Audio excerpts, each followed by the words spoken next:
जहां देश की आखिरी सड़क खत्म होती है, वहीं से शुरू होता है नदी के बीच एक गुमनाम रास्ता। ऊंचे ऊंचे पहाड़ और चट्टानों को चीर कर गुजरता एक रहस्यमयी दरिया, जहां इंसान तो क्या, सूरज की रोशनी भी नहीं पहुंचती, जहां एक गलती का मतलब है मौत, और गलतफहमी का मतलब उस भूल भुलैया में हमेशा के लिए फंस जाना। नदी, पहाड़ और भीषण जंगलों के बीच दिखती कुछ गुफाएं,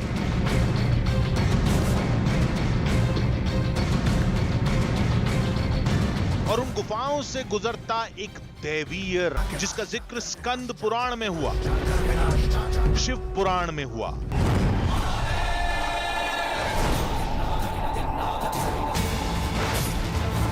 और महाभारत में भी हुआ। एक ऐसा रास्ता जिसे वेदों में देवलोक का द्वार कहा गया,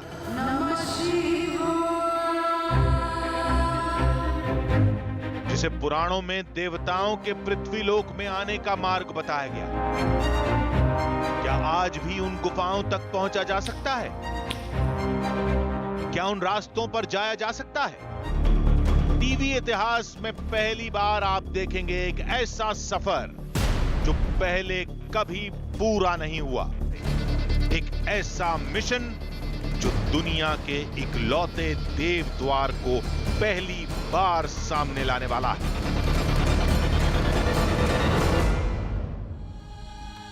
देवताओं का वो अद्भुत द्वार मौजूद है देश के उत्तर पूर्वी राज्य त्रिपुरा में, जहां एक छोटा सा कस्बा है छविमुड़ा, जिसके दूसरे छोर पर सड़क के रास्ते खत्म हो जाते हैं, और वहीं से शुरू होती है एक नदी। साल 2000 तक लोगों को न उस नदी की कोई जानकारी थी, न नदी से होकर गुजरते उस रास्ते की। कहते हैं आगे चलकर वो नदी कुछ गुफाओं की ओर जाती है, और उन्हीं गहरी गुफाओं में एक रास्ता आज भी पृथ्वीलोक को देवलोक से जोड़ता है।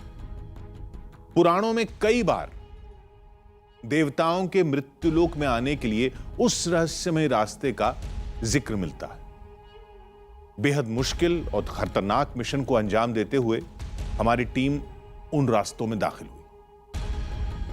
फिर जो कुछ भी दिखा वो इससे पहले आपने कभी नहीं देखा होगा। छविमुड़ा के सफर का पहला पड़ाव उदयपुर, जो एक जमाने में त्रिपुरा राजतंत्र की राजधानी हुआ करता था। यहीं मौजूद है देवी के 51 शक्तिपीठों में एक त्रिपुर सुंदरी का धाम,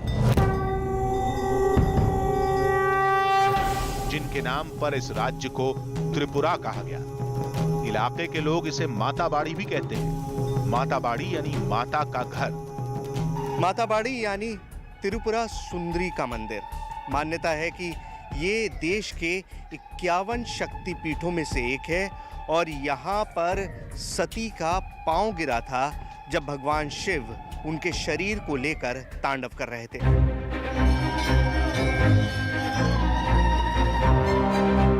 देवी के इस धाम में बहुत से अनसुलझे रहस्य हैं, लेकिन फिलहाल हमारी दिलचस्पी छविमुड़ा में थी, जो यहां से ज्यादा दूर नहीं था।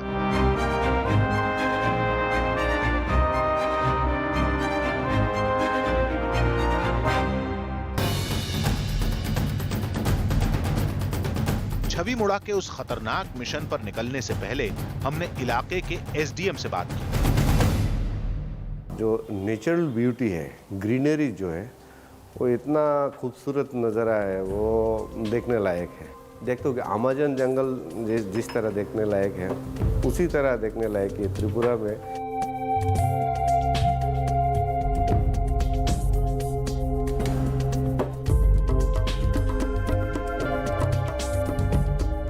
जो भी जाता है उधर दिन में देखता है, घूमता है, रात के टाइम पे उधर कोई नहीं जाता है। ये एक मीथ है। इस तरह की जमातिया जो सोसाइटी है उनके दिल में बैठा हुआ है ये बात, तो रात को कोई नहीं जाता है उधर। लेकिन तमाम चेतावनियों के बाद भी हमारा इरादा नहीं बदला। गांव के इन कच्चे रास्तों से चलकर हम उन रहस्यमय जंगलों की ओर बढ़ते रहे। लोगों ने बताया कि छवि मुड़ा का ये गांव देश की आखिरी इंसानी बस्ती है। आगे न कोई सड़क है, न पैदल चलने का कोई रास्ता। चलते चलते हम गांव के आखिरी छोर तक पहुंच गए। सब कुछ वैसा ही था जैसा बताया गया। सड़क का रास्ता खत्म हो चुका था और आगे का रास्ता पानी की लहरों से तय होना था।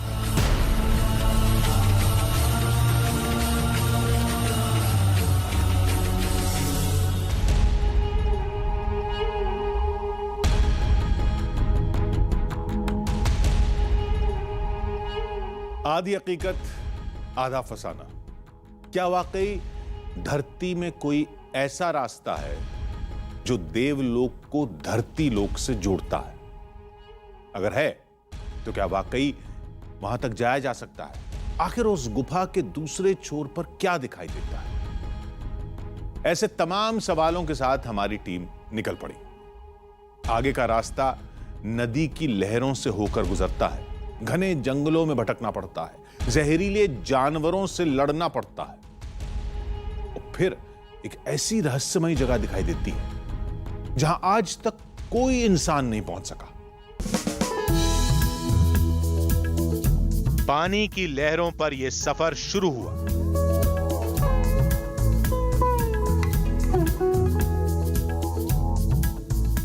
थोड़ी देर बाद ही छवि मुड़ा में देवताओं का वो अद्भुत संसार दिखाई देने लगा। पहली नजर पड़ी पहाड़ की चट्टानों पर बनी इन 5 मूर्तियों पर, जो महाभारत काल से भी पुरानी है। पहाड़ों पर देवताओं की इन आकृतियों को किसने तराशा, क्यों तराशा? ये सब कुछ इंसानों ने बनाया या खुद देवताओं की कोई महिमा है? इसके बारे में कोई कुछ नहीं जानता। खुद भारतीय पुरातत्व विभाग के लिए भी ये सब कुछ एक पहेली है। लेकिन इतना साफ था कि आगे जो कुछ भी मिलेगा उसका रिश्ता महादेव से है। नमः शिवाय। थोड़ा और आगे गए तो एक नई कहानी मिली। इस बार पहाड़ों पर छोटी छोटी कुल 37 आकृतियां बनी थी, कुछ ऐसी जैसे किसी के विवाह का दृश्य दिखाया गया हो। यहाँ के आदिवासी मानते हैं कि ये सब कुछ महादेव की एक दुनिया है। हर आकृति का रिश्ता भगवान शिव से है और शायद ये आकृतियां शिव पार्वती के विवाह की कहानी बयां कर रही हैं। लेकिन क्यों, इसका किसी के पास कोई जवाब नहीं। हम नदी की लहरों पर बढ़ते जा रहे थे। आदिवासियों ने बताया कि पहाड़ों पर बनी इन छवियों की वजह से ही इस इलाके का नाम छवि मुड़ा पड़ा। वैसे सदियों पहले इस इलाके का एक और नाम भी था, देवता मुड़ा। छवि मुड़ा का एक नाम देवता मुड़ा भी है। देवता मुड़ा यानी देवताओं की जगह। और आप देख सकते हैं क्यों इसे देवताओं की जगह कहा जाता है। यहाँ आकृतियां तो हैं ही, लेकिन ये बिल्कुल पैराडाइज की तरह है, जन्नत की तरह है। आपको स्वर्ग का एहसास हो रहा है जब आप इस नदी में जा रहे हैं। चलते चलते हम नदी के उस मोड़ तक आ पहुंचे जहां आबादी का कोई निशान नहीं था। जहां जहां नदी की लहरें जाती रहीं, हम भी वहीं बढ़ते रहे। न मंजिल का कोई ठिकाना, न नदी के दूसरे छोर का पता। लेकिन देवताओं के इस अनदेखे अनजाने संसार की खोज में हम आदिवासियों के बताए रास्ते पर बढ़ते रहे। तो जैसे जैसे हम गहरे पानी में जा रहे हैं, पानी का बहाव जो है वो बढ़ता जा रहा है और बहुत ज़्यादा ऊंचा नीचा हो रहा है।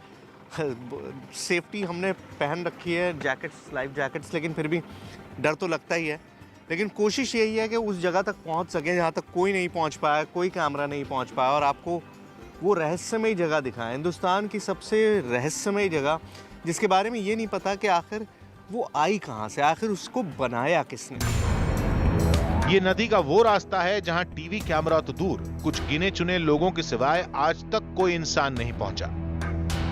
आप ये घुमाव देखिए, नदी पूरी तरह से बेंड हुई हुई है राइट एंगल पे। अगर आप उधर देखेंगे, पूरा घूम के नदी इस तरफ आ रही है, और इसी वजह से जब आप बाहर से देखते हैं तो आपको ये हिस्सा दिखाई नहीं देता नदी का। जिधर छवि मुड़ा है वो हिस्सा आपको दिखाई ही नहीं देता है। आप अगर ऊपर से, पहाड़ी से भी ऊपर से देखते हैं तो आपको नदी का सिर्फ वो हिस्सा दिखाई देता है जो इस मोड़ से पहले का है। इस मोड़ के बाद का हिस्सा जो है, इस घुमाव के बाद का हिस्सा दिखाई नहीं देता, और इसी वजह से शायद इतनी सदियों तक इस जगह के बारे में किसी को पता ही नहीं था। नदी के बहाव पर करीब 8 किलोमीटर चलने के बाद हमारी मुलाकात एक नई पहेली से हुई। पहाड़ की सीधी चट्टान पर करीब 10 मीटर लंबी एक विशाल मूर्ति दिखी। ये मूर्ति एक देवी की थी, शायद देवी दुर्गा की, लेकिन हमारे साथ मौजूद आदिवासी इसे देवी चक्रक मां की मूर्ति बता रहे थे। तो करीबन 2 घंटे से हम लोग बोट में हैं और उस जगह पर पहुंचे हैं जहां पर पहली रॉक कार्विंग मेरी नज़र के सामने आ रही है। और ये आप जब इसको देखेंगे तो आपको एहसास होगा कि जब पहली बार इसको देखते हैं, आपने अगर ताजमहल गए होंगे, आगरा गए होंगे, तो बुलंद दरवाजे के नीचे खड़े होकर जब ताजमहल को आदमी पहली बार देखता है तो आप एस्टाउंड हो जाते हैं, आप हैरान हो जाते हैं, चौंक जाते हैं। और कुछ ऐसी ही फीलिंग इस समय आ रही है। आप पूरी खड़ी दीवार है ये, और यहाँ पर मेरे सामने एक इतनी बड़ी मूर्ति मौजूद है। करीब से देखने की कोशिश करेंगे। पास जाकर देखा तो इस मूर्ति के सामने इंसानी कद बौना दिखाई दे रहा था। जहन में बस यही सवाल था कि आखिर इन घने जंगलों में इस मूर्ति का क्या मतलब हो सकता है। 5 हाथ आपको एक तरफ दिखाई देंगे, 5 हाथ दूसरी तरफ, और सर को गौर से देखेंगे तो आपको सर में से निकले हुए सांप दिखाई देंगे। और ये इकलौती नहीं है, इस तरह की और बहुत सारी हैं। हम आपको और बाकी सारी भी दिखाएंगे। तो आगे का सफ़र जारी रखते हैं, वापस बोट में बैठेंगे और बोट से आगे की तरफ चलेंगे। चलिए। हमारे साथ मौजूद नाविक ने बताया कि छवि मुड़ा का रहस्य इन प्रतिमाओं से कहीं गहरा है। वो बता रहे थे कि आगे जाएंगे तो कुछ गुफाएं दिखेंगी। पहली गुफा यहाँ की सदियों पुरानी रियासत से जुड़ी है। कहते हैं उस गुफा में राजा ने अकूत दौलत छिपाई थी, और देवी चक्रक मां आज भी उस खजाने की रक्षा करती हैं। लेकिन उससे भी बड़ा रहस्य है यहां मौजूद एक और गुफा,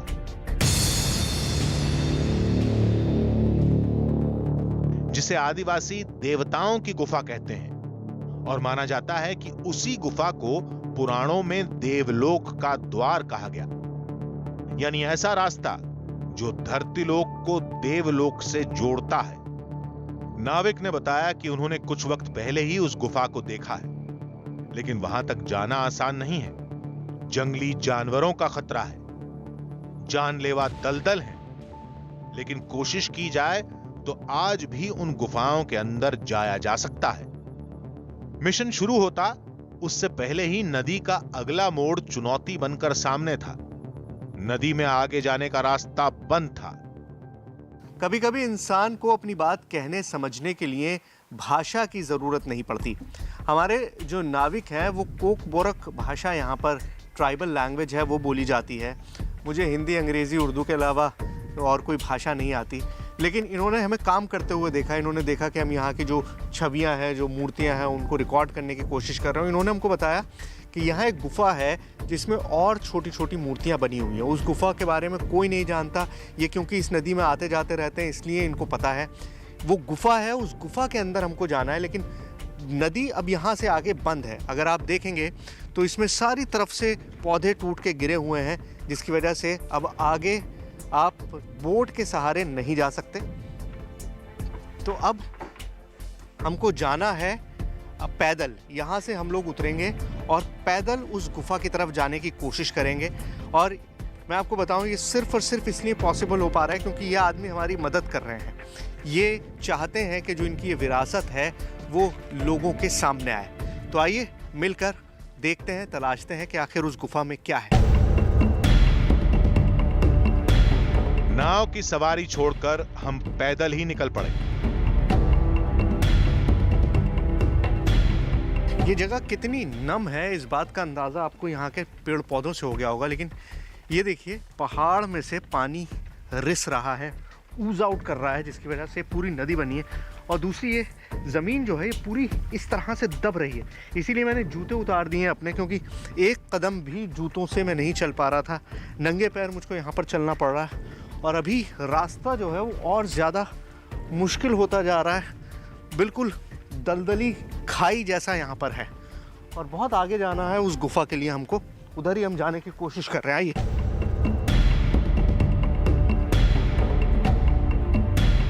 तो मुझे नहीं लगता कि आज से पहले यहाँ पर किसी भी इंसान के कदम पड़े हों, एक या दो लोगों के अलावा। आप देखिए पेड़ों की हालत जो है, पत्थर की हालत जो है, ये ज़मीन जो है ये बिल्कुल अनटच्ड है। कोई भी इंसान यहाँ तक नहीं पहुँचा है और पहली बार हम इसमें अंदर जाने की कोशिश कर रहे हैं, अंदर घुसने की कोशिश कर रहे हैं, उस गुफा तक पहुँचने की कोशिश कर रहे हैं जिसके बारे में हमें पता चला है। छवि मूड़ा की तलाश में हम आए थे, लेकिन यहाँ हमारी तलाश और बड़ी हो गई है। हमारे सामने एक और चीज़, एक और रहस्य खुलने वाला है। आइए।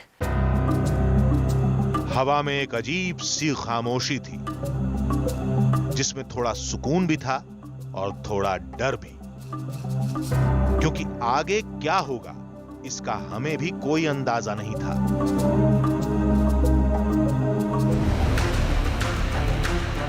आगे जाने का कोई रास्ता नहीं था। ऐसा लगा जैसे ये सफर यहीं खत्म हो जाएगा। वापस आना बहुत आसान था, लेकिन आगे जाना लगभग नामुमकिन। हमने दिल की बात सुनी, बीच रास्ते से दोबारा वापस आ गए और फैसला किया कि चाहे कुछ भी हो जाए हम उस गुफा तक जाएंगे और उन गुफाओं के उस रास्ते की तस्वीर पहली बार दुनिया के सामने लाएंगे जिसे देवलोक का द्वार कहा जाता है। अब ये गुफा के रास्ते में हम आ चुके हैं, उस गुफा में जहाँ तक आज तक कोई इंसान नहीं पहुँचा। देव द्वार कहते हैं, देवों के लिए बना हुआ द्वार। और यहाँ से रास्ता आगे बंद है क्योंकि पेड़ गिर चुके हैं और कोई कभी यहाँ पर आता नहीं है, और इसीलिए हम उस पेड़ को काटने के लिए जाएंगे। पहले उन पेड़ को काट के नदी का रास्ता बनेगा, बोट जाने के लिए रास्ता बनेगा, उसके बाद अंदर जाएंगे, तब ये बोट जा पाएगी। वो देखिए, अगर आप देख पाएँ वहाँ पर वो उन्होंने कटाई शुरू कर दी है, पानी में उतर के काटना शुरू कर दिया है ताकि बोट जाने का रास्ता बन सके। ये कटाई कर रहे हैं अभी यहाँ पर, और जैसे जैसे कटाई होगी बोट पानी जाएगा अंदर और बोट के जाने के लिए रास्ता बनता जाएगा। ये देखिए यहाँ पर कटाई का काम शुरू हो गया है। अपनी अद्भुत विरासत को दुनिया के सामने लाने के लिए इन आदिवासियों ने हमारी मदद की। नदी के रास्ते पर बिखरे इन पेड़ों को काटने का सिलसिला शुरू हुआ।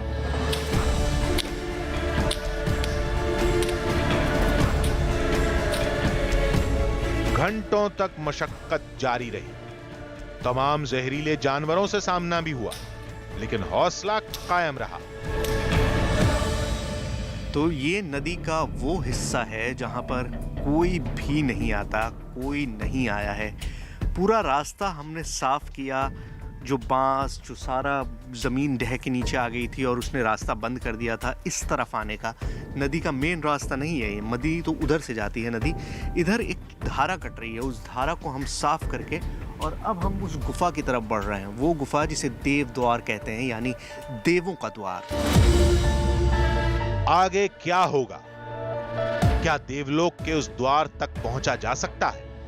क्या उन गुफाओं में जाया जा सकता है?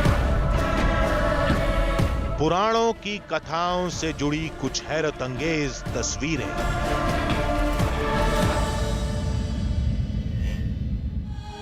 आधी हकीकत, आधा फसाना। त्रिपुरा के छविमुड़ा में हमारा मिशन अब आखिरी पड़ाव पर था। हमारी टीम उस रहस्यमय गुफा के बेहद करीब पहुंच चुकी थी और टीवी कैमरे पर पहली बार पुराणों से जुड़ी वो कथा दुनिया के सामने आने वाली थी। लेकिन सफर के आखिरी मोड़ पर कुछ ऐसी चुनौतियां हमारे सामने आईं जिनकी हमें उम्मीद भी नहीं थी, लेकिन हमने हार नहीं मानी। आखिरकार हमारी टीम उन मुश्किलों से लड़कर उस गुफा तक पहुंचने में कामयाब रही।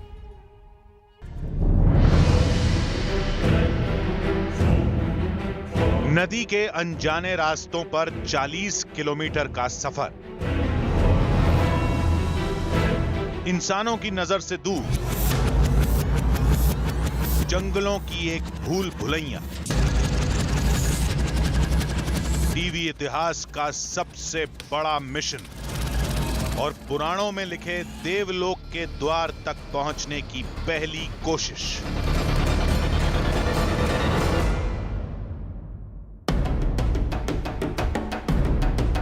हम छवि मुड़ा के जंगलों को चीर कर आगे बढ़ रहे थे। पानी के बीच इस दलदल में एक एक कदम मीलों से लंबा दिखाई दे रहा था। एक गलत कदम सब कुछ खत्म कर सकता था। यह मिशन भी और जिंदगी भी। लेकिन हम बढ़ते रहे, मुश्किलों से लड़ते रहे, क्योंकि हम पुराणों से जुड़ी अब तक की सबसे बड़ी कहानी के बेहद करीब पहुंचने वाले थे। जैसे जैसे आगे बढ़ रहे हैं, ठंड बहुत ज़्यादा बढ़ती जा रही है। एक तो वैसे ही ठंड थी, और यहाँ पे क्योंकि सूरज नहीं है और दीवारों में से पानी लगातार रिस रहा है, पानी गिर रहा है, तो उसकी वजह से बहुत ज़्यादा ठंड जो है वो बढ़ गई है। और जैसे जैसे ठंड बढ़ती जा रही है, वैसे वैसे आगे बढ़ना और मुश्किल होता जा रहा है। लेकिन हम लगातार कोशिश जारी रखे हुए हैं। लगातार हमारी कोशिश है कि हम उस गुफा तक पहुंच सकें जिसे देव द्वार कहा जाता है। आइए। ऊंचे पहाड़ों के बीच सूरज की रोशनी भी छन कर आ रही थी। चलते चलते हम उस जगह तक पहुंच चुके थे जहां इससे पहले किसी इंसान के कदम नहीं पड़े। यहां तक कि खुद हमारे साथ मौजूद स्थानीय आदिवासियों को भी आगे के सफर का कोई अंदाजा नहीं था। जैसे जैसे हम आगे बढ़ रहे हैं, आप ये देखिए, ये घाटी जो है और ज़्यादा संकरी होती जा रही है, और इन दीवारों पर से जो पानी टपक रहा है वो अब हमारे ऊपर गिरना शुरू हो गया है। तो एक तो ठंड, नीचे भी ठंडा पानी, और ऊपर से लगातार ये बूंदें टपक रही हैं पानी की, जो हर कदम को और मुश्किल बना रही है। लेकिन हमको देवता मूड़ा की तरफ, देव द्वार की तरफ बढ़ना है और किसी भी तरह से उस गुफा तक पहुंचना है। तो वही हम कोशिश कर रहे हैं। सांसें फूल रही थीं, दिल की धड़कनें बेकाबू हो रही थीं, लेकिन देव द्वार तक पहुंचने की बेकरारी में हम इन संकरे रास्तों पर बढ़ते रहे। आगे का रास्ता इतना मुश्किल था कि हिम्मत जवाब देने लगी। इस दलदली जमीन पर पैर धंसने लगे और ऐसा लगा जैसे आगे बढ़ना मुश्किल हो चुका है। तो यहां से आगे मैं नहीं जा पा रहा हूँ, मेरा पैर मिट्टी में फंस चुका है। ये हमारे ट्राइबल स्पॉटर हैं जो मुझे यहाँ से निकालने की कोशिश कर रहे हैं।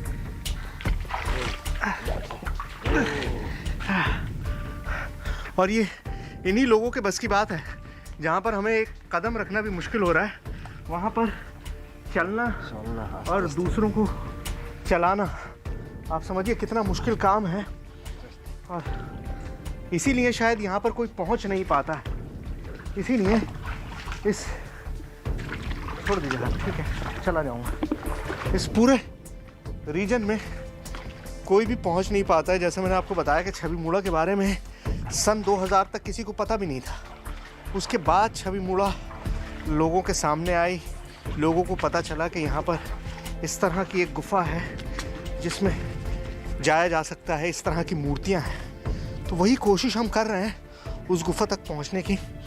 बहुत मुश्किल है, सफ़र हर कदम के साथ मुश्किल है, लेकिन हमारा सफ़र जारी है।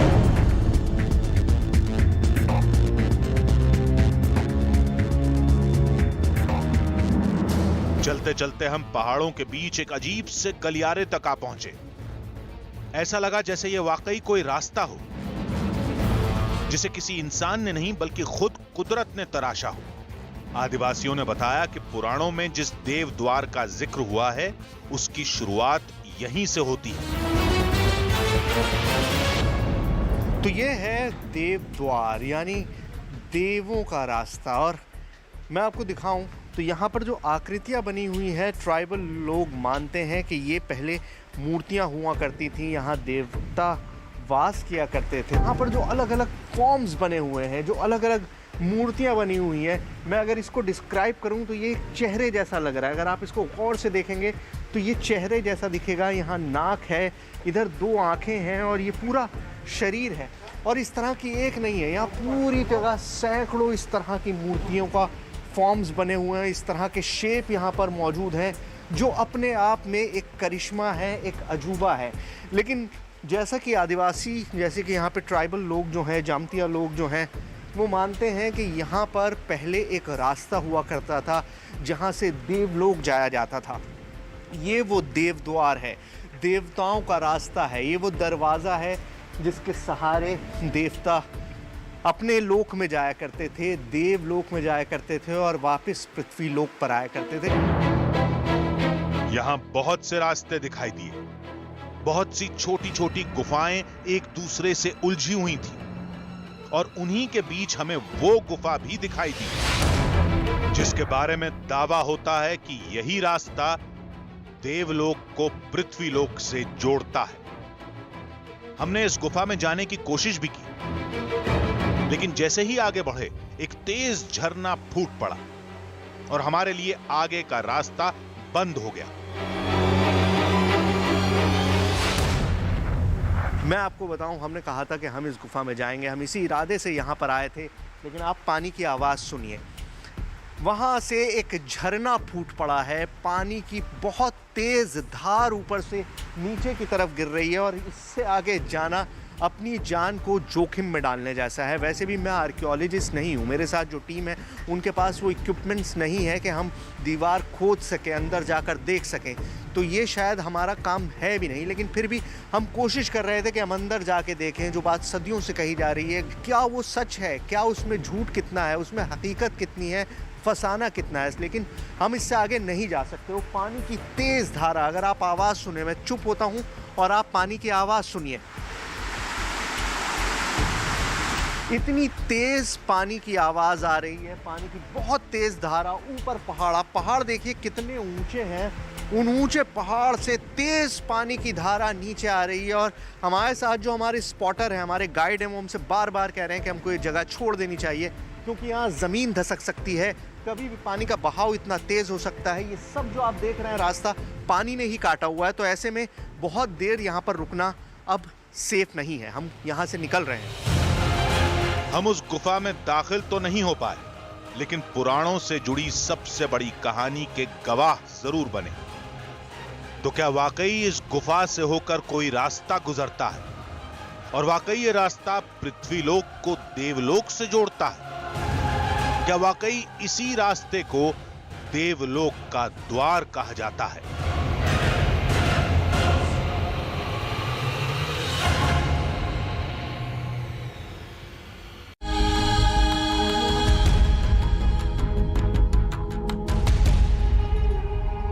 की सजा की मांग कर रहे हैं परिजन, मौके पर भारी पुलिस बल की तैनाती।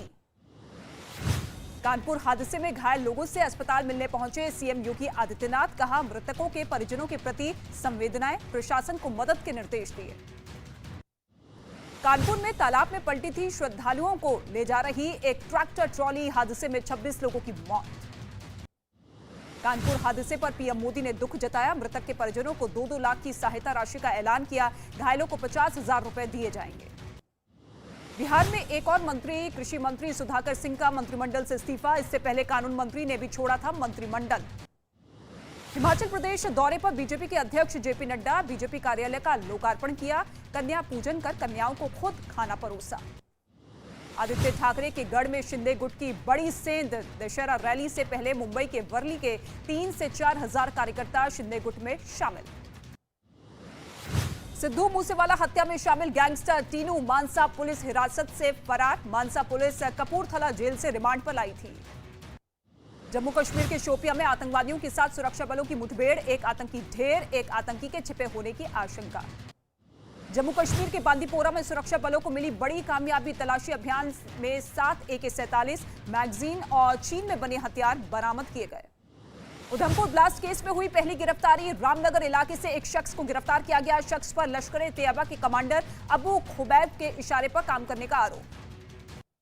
राजस्थान के अलवर में नाबालिग से गैंगरेप के बाद ब्लैकमेलिंग का आरोप, बीजेपी ने राजस्थान सरकार पर हमला किया। पूछा, क्या अब राहुल गांधी पीड़ित से मिलने अलवर जाएंगे? यूपी के मऊ में गैंगरेप के मामले में 3 आरोपी गिरफ्तार किए गए। वारदात को अंजाम देकर लड़की को बिहार में 50,000 रुपए में बेचने का आरोप। उत्तराखंड के टिहरी में अंकिता हत्याकांड के विरोध में व्यापारियों ने दुकानें बंद की। महिलाओं की सुरक्षा पर सरकार से सख्त कानून बनाने की मांग की गई। हरियाणा के पंचकुला में पिटबुल बैन, रोटविलर पर भी रोक लगाई गई। पंचकुला नगर निगम ने लिया फैसला। मध्य प्रदेश के उज्जैन में पुलिस की दादागिरी, पुलिस पर दस्तावेजों पर जबरदस्ती साइन करवाने का आरोप। सीसीटीवी में लड़के को घसीटते हुए ले जाते हुए नजर आए पुलिसकर्मी। उत्तराखंड के ऋषिकेश में शराब तस्कर के खिलाफ कार्रवाई। 2 दीवारों के बीच तस्कर ने बनाई थी शराब की टंकी, पाइप के जरिए ग्राहकों को सप्लाई करता था शराब। नवी मुंबई में 4 मंजिला इमारत गिरने से मचा हड़कंप, इस घटना में नहीं हुआ कोई नुकसान। राजस्थान के करौली में मकान की छत गिरने से एक परिवार के 4 लोग घायल हुए। सभी घायलों को इलाज के लिए जयपुर के अस्पताल में भर्ती करवाया गया। पुणे में 5 सेकंड में ढहा चांदनी चौक ब्रिज, खंभों और दीवारों में विस्फोटक लगाए गए थे। धूल से बचने के लिए तिरपाल से ढका गया। यूपी के बस्ती में 3 गाड़ियों में जोरदार टक्कर हुई, एक गाड़ी के परखच्चे उड़े। हादसे में कई लोग गंभीर रूप से घायल हुए। यूपी के सीतापुर में टैंकर और ट्रैक्टर की जोरदार टक्कर हुई। टैंकर में आग लगने से ड्राइवर की मौत हुई। 5 लोगों को अस्पताल में भर्ती करवाया गया। यूपी के चंदौली में दीवार गिरने से हुआ दर्दनाक हादसा, मलबे में दबने से 3 मजदूरों की मौत हुई। प्रशासन ने मौके पर चलाया रेस्क्यू ऑपरेशन। आगरा में मामूली बात पर कुछ लोगों ने एक लड़के को जमकर पीटा। पिटाई करने वालों में कुछ महिलाएं भी शामिल थी। बेल्ट से भी पिटाई की गई। यूपी के शामली में छात्राओं के 2 गुट में मारपीट हुई। एक दूसरे के बाल पकड़कर खींचती दिखी छात्राएं, सोशल मीडिया पर वायरल हुआ वीडियो। बिहार के मुजफ्फरपुर में पिता और बेटे का अपहरण कर मारपीट की गई। चलती गाड़ी से दोनों को फेंका गया। बेटे की मौत, पिता की हालत नाजुक। राजस्थान के बीकानेर में पारिवारिक विवाद में महिला की हत्या की गई। महिला के पति पर हत्या का आरोप। जयपुर में बाइक सवार ने 2 लड़कियों पर तेजाब फेंककर हमला किया। सीसीटीवी कैमरे में रिकॉर्ड हुई वारदात। बीजेपी ने राज्य की कानून व्यवस्था पर उठाए सवाल। यूपी की मथुरा में चलती ट्रेन में पति को हार्ट अटैक आया। महिला ने सीपीआर देकर जान बचाई। 10 मिनट में मौत को मात देकर लौटा आदमी। यूपी के मेरठ में अवैध कॉलोनी को बुलडोजर चलाकर ध्वस्त किया गया। प्रशासन की मंजूरी के बिना ही खड़ी की जा रही थी इमारत। मुंबई में DRI ने एक ट्रक से 1476 करोड़ के ड्रग्स जब्त किए हैं। वसई इलाके से 196 किलो MDMA और 9 किलो कोकीन बरामद की गई। संतरे के बक्से में छुपाकर हो रही थी तस्करी। महाराष्ट्र के नांदेड़ में एक गैंग ने बैंक को लूटा। लोगों ने गैंग के एक आदमी को पकड़कर पीटा। मामले की जांच में जुटी स्थानीय पुलिस। यूपी के उन्नाव के सरकारी अस्पताल की बदहाली सामने आई है। मोबाइल टॉर्च की रोशनी में इलाज किया गया। करीब 1 घंटे तक अंधेरे में रहा पूरा अस्पताल। यूपी के बुलंदशहर में 12 साल के बच्चे की गला काटकर हत्या कर दी गई। खेत में मिला बच्चे का शव। मामले की जांच में जुटी पुलिस। छत्तीसगढ़ के कोरबा में हाथियों ने कोहराम मचाया हुआ है। गांव वालों के कई एकड़ खेत हाथियों ने बर्बाद कर दिए। हाथी के हमले में एक जानवर की मौत हुई।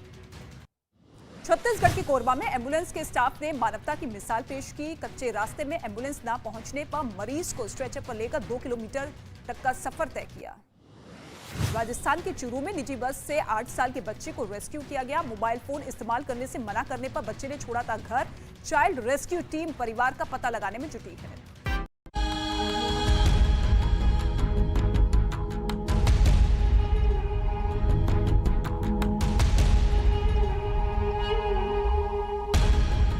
आधी हकीकत आधा फसाना।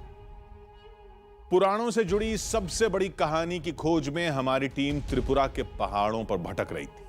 हम उस जगह तक पहुंचने में कामयाब रहे थे जिसे पुराणों में देवलोक का द्वार कहा जाता है। लेकिन हमारी तलाश यहां खत्म नहीं हुई, बल्कि हमें पुराणों से जुड़ी एक और कहानी का पता चला। हमें बताया गया कि यहां से कुछ दूरी पर एक और जगह है जिसके बारे में देश के बहुत कम लोग जानते हैं, जहां हजारों पर्वत हैं और हर पर्वत की आकृति कुछ ऐसी है जैसे खुद देवी देवता वहां विराजमान है। शिव पुराणों में भी वैसी ही एक कहानी का जिक्र हुआ है और कहा गया है कि यह सब कुछ महादेव के एक श्राप की वजह से हुआ था। तो टीवी इतिहास में पहली बार देखिए भगवान शिव का अदृश्य लोक। हम जिस कहानी की तलाश में निकले थे उसके बारे में शायद न आप कुछ जानते होंगे न हमने कुछ सुना था। इसलिए वहां जाने से पहले उनाकोटी की पौराणिक और ऐतिहासिक कथा को समझना जरूरी था।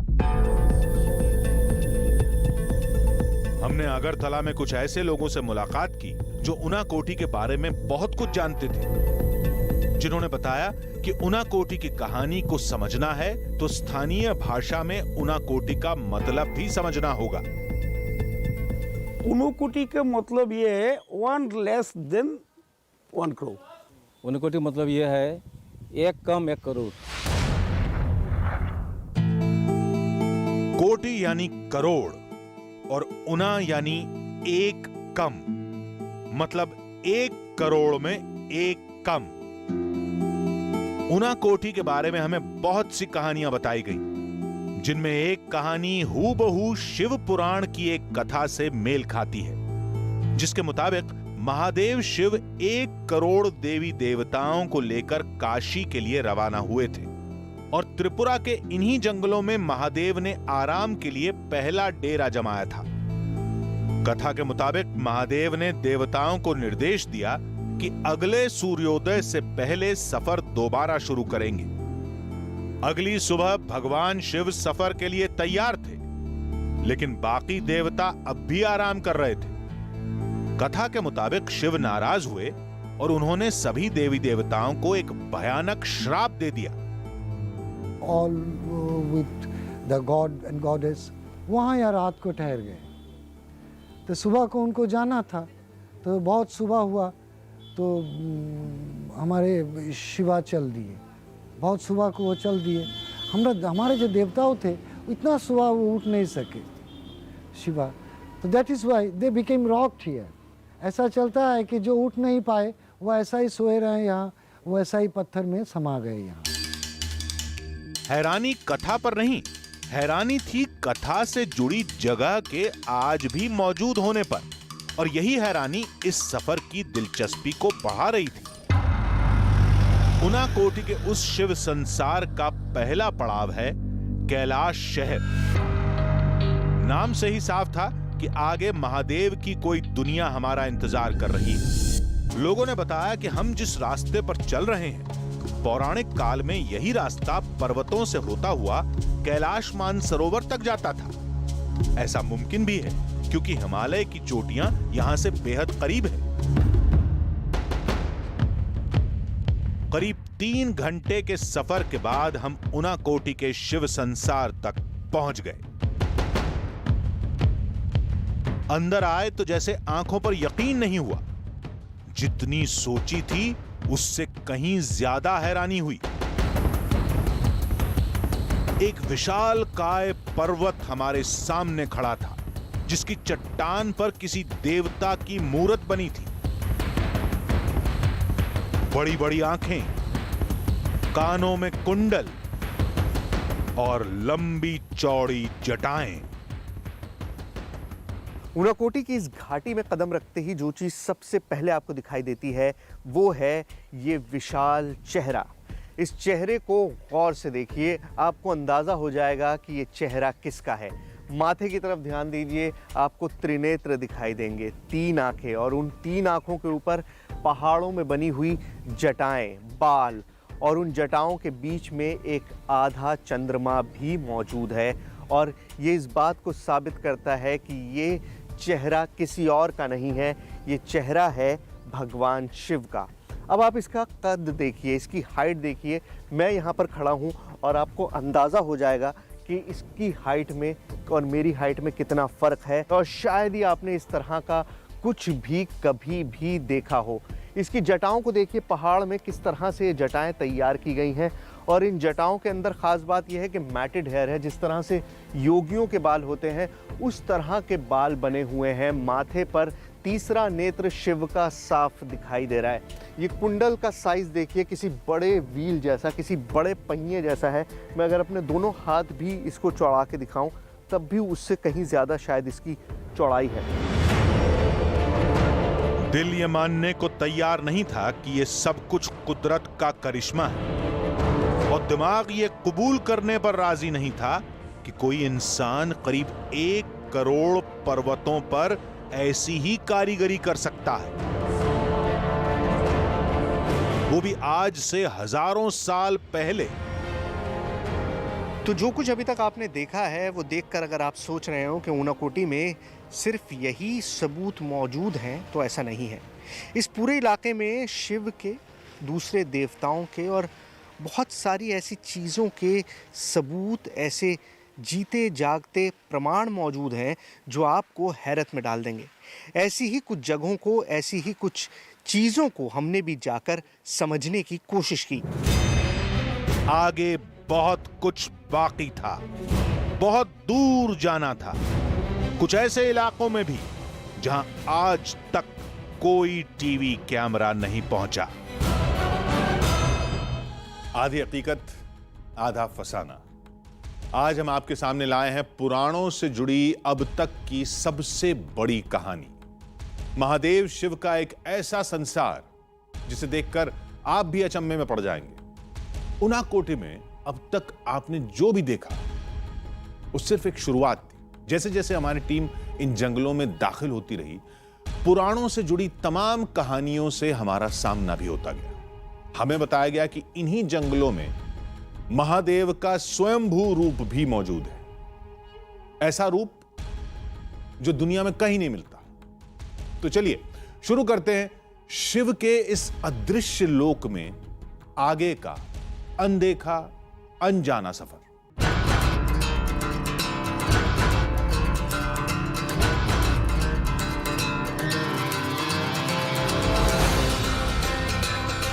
जो अब तक पुराणों में पढ़ते रहे, जो अब तक किस्से कहानियों में सुनते रहे, शिव के श्राप से देवी देवताओं के पत्थर में बदल जाने की कथा जैसे हमारी आंखों के सामने मौजूद थी।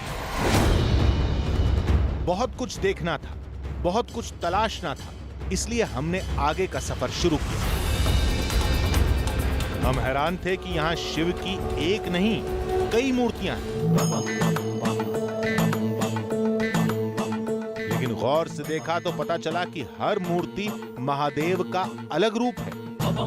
शिव शंकर शंभु महादेव, शिव शंकर शंभु महाकाल हरि, जो ऊनाकोटी के हर कोने पर मौजूद है। यानी आप ऊनाकोटी को किसी भी दिशा से देखें तो पहली झलक शिव की ही मिलेगी। कालिदास ने अपने महान ग्रंथ कुमार संभव में शिव के 8 रूपों का जिक्र किया है, और ऊनाकोटी में आपको ये सारे रूप देखने को मिलते हैं। जब आप घाटी में नीचे उतरते हैं, जो दूसरा चेहरा आपकी आंखों के सामने आता है वो ये है।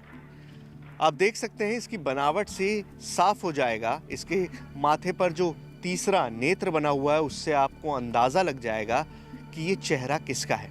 ये भी भगवान शिव का है, शिव से जुड़ा हुआ है ये चेहरा भी। ये भी शिव का ही प्रतिबिंब है जो यहाँ पर पहाड़ पर उकेरा गया है। और इसके साइज़ की बात करूँ, इसकी ऊंचाई की बात करूँ तो आपको यहाँ खड़े होकर अंदाज़ा हो रहा होगा, मैं यहाँ खड़ा हूँ, कि ये कितना ऊंचा है। ये करीबन 10 मीटर ऊंचा है। पहाड़ में पूरी तरह से तराश कर इस चेहरे को बनाया गया है।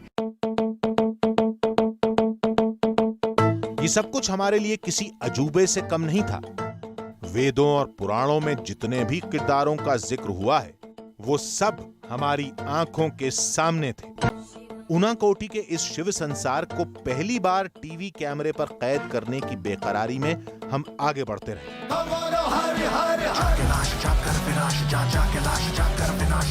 पास में ही एक और पहाड़ दिखा जिस पर करीब 15 मीटर ऊंची एक विशालकाय मूर्ति थी। हाथों में सुदर्शन चक्र, सिर पर मुकुट और शेषनाग की सवारी। भगवान विष्णु की यह मूर्ति दूर से ही अपनी पहचान बता रही थी।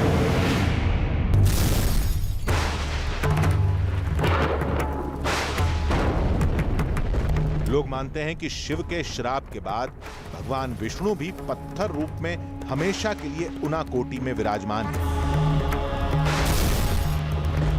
तो यहाँ पर शिव की मूर्तियां तो आपने बहुत देख ली, लेकिन ये देखिए यहाँ पर विष्णु की मूर्ति भी मौजूद है और इस मूर्ति की भी बनावट खास है। ये चतुर्भुजी है, मतलब इसके भी 4 हाथ हैं और साथ में इसका डेकोरेशन देखिए।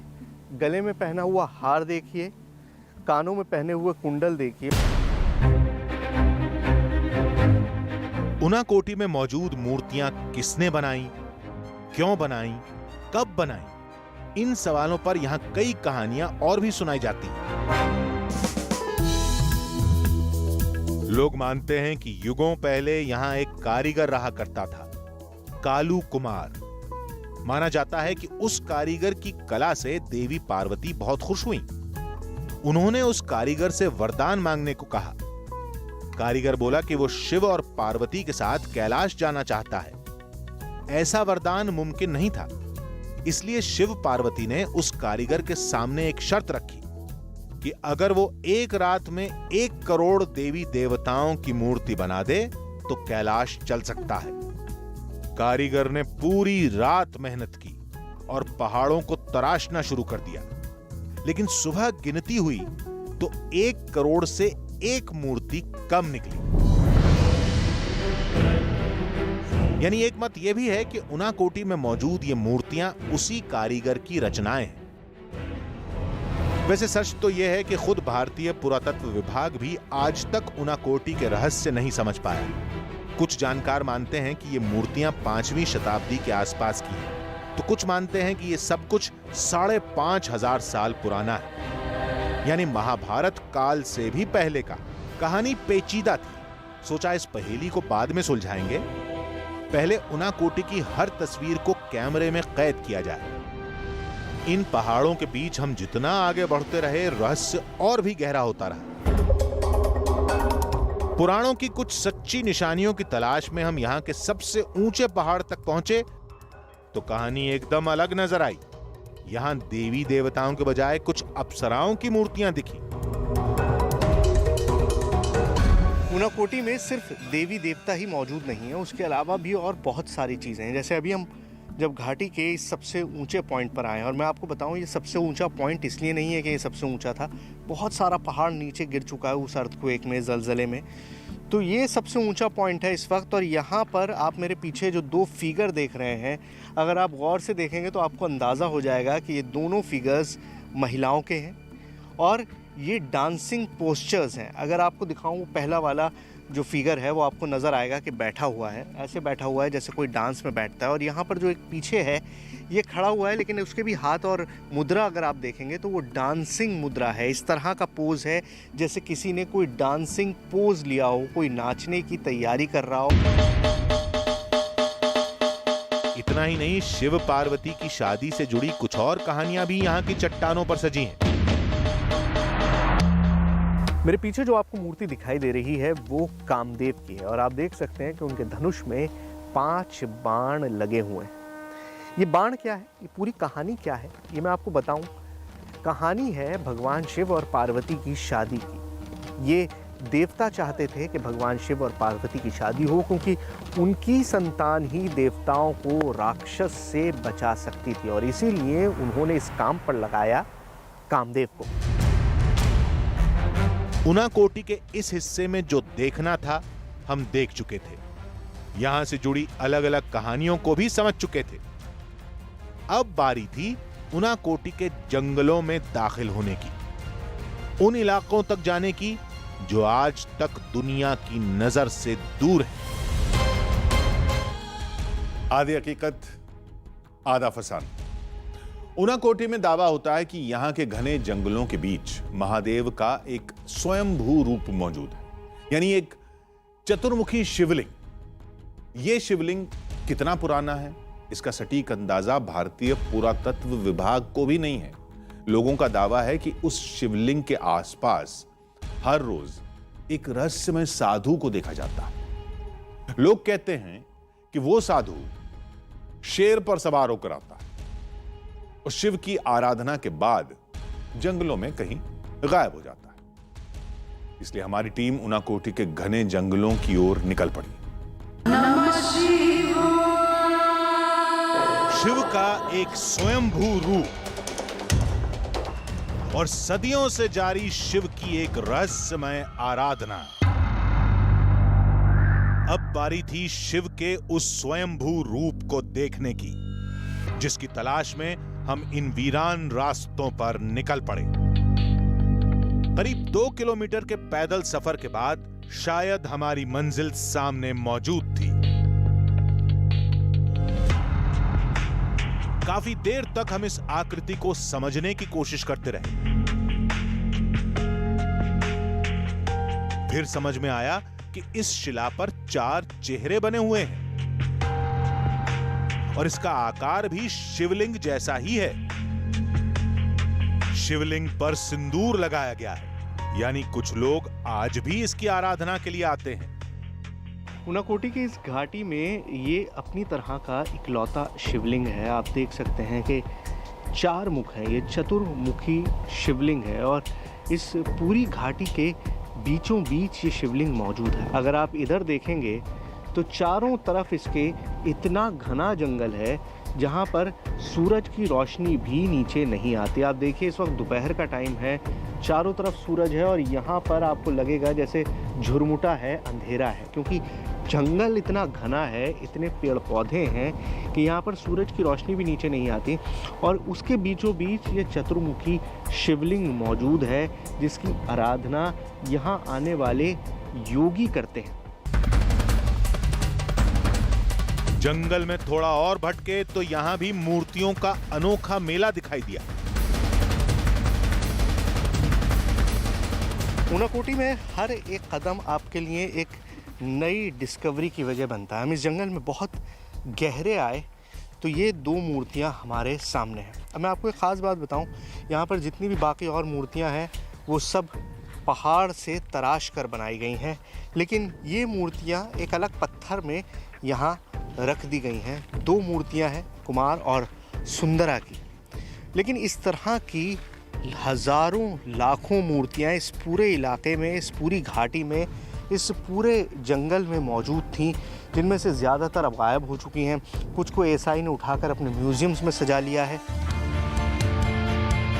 अब तक जो कुछ भी देखा था वो वाकई हैरत अंगेज था, लेकिन कुछ सवाल थे जो अब भी हमें परेशान कर रहे थे, जिनका जवाब तलाशना बहुत जरूरी था। इसलिए हम दोबारा उनाकोटी पहुंचे और उन मूर्तियों की नए सिरे से पड़ताल की। हमने पाया कि उनाकोटी की पहेली को सुलझाने का सुराग इन मूर्तियों की बनावट में ही छिपा है।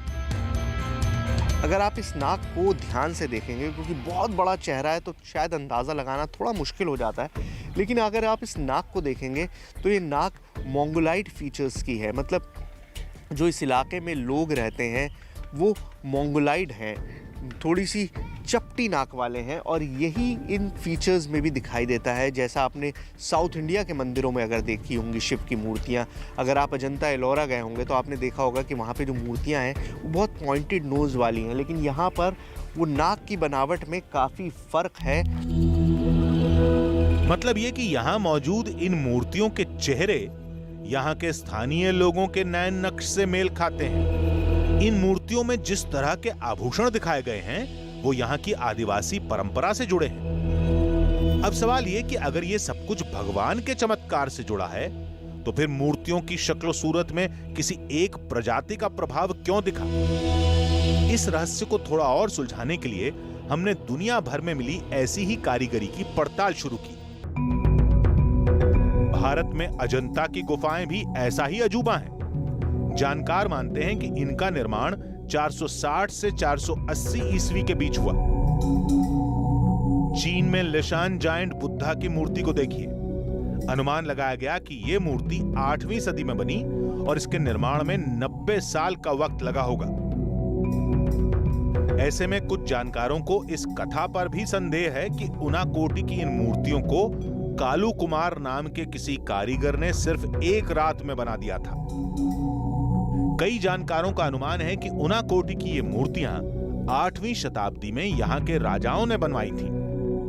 राजा निर्वासित होके, एग्जाइल्ड होके अपना लोगों के साथ, अपना साथियों के साथ, अपना जितना आर्म फोर्सेस है, अपना जितना मंत्री परिषद है, उन लोगों के साथ इधर आए और छुपा के रहे। बहुत दिन गुजरे और इसी टाइम क्या करें, उनका लोगों ने ये सारे वो कार्विंग मूर्त वगैरह उधर बनाए थे। हालांकि कई इतिहासकार ऐसे भी हैं जो यहाँ की दंत कथाओं को ही हकीकत मानते हैं। उनके मुताबिक उनाकोटी की ये मूर्तियां वैदिक काल से भी पुरानी हैं। शिवा तो है कि ऐसा हमारे इंडिया में शिवा इज इन, देवता इज इन प्री वैदिक एज। वेद के आगे से हमारे शिवा का पूजा वर्शिप होया आया है हमारा इस देश में, सब कॉन्टिनेंट में, और ये कल्ट है शिवा कल्ट। तो आर्कियोलॉजिस्ट ऐसा मानते हैं कि हमारे प्री वैदिक एज में ये बनाया गया था। उनाकोटी की पहेली, शिव के इस संसार का रहस्य सदियों से कुछ ऐसे ही उलझा हुआ है। सच क्या है कोई नहीं जानता, लेकिन इतना पता है कि उनाकोटी शिव की एक ऐसी दुनिया है जिसका हूबहू जिक्र पुराणों में मिलता है और हम टीवी इतिहास में पहली बार उस शिव संसार को दुनिया के सामने लाने में कामयाब रहे।